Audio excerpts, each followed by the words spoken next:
As diplomatic relations between Cuba and the United States improve, we wanted to look at the political philosophy behind the long-embargoed nation. Cuba is one of the last communist dictatorships left in the world, and since extreme anti-communist sentiments in the mid-20th century, the philosophy has been a regular fixture in political discussions.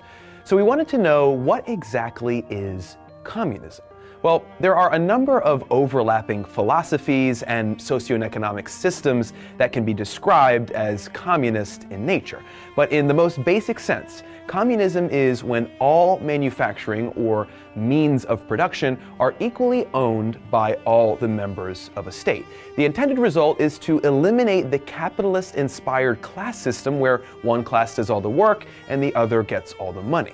Although similar ideas have existed both naturally and intentionally since the dawn of time, the most common form of communism comes from the work of German philosophers Karl Marx and Friedrich Engels, in what is today known as Marxism.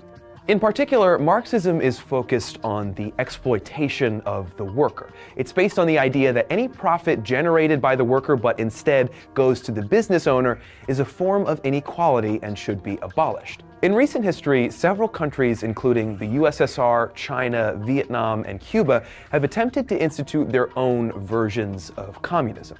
However, all can be said to be predominantly socialist and not communist. The biggest difference between the two is that socialism says that all workers should get an equal share in profit and property, while communism says that there shouldn't be money or ownership in general, and everyone should get as much as they need and work as much as they can.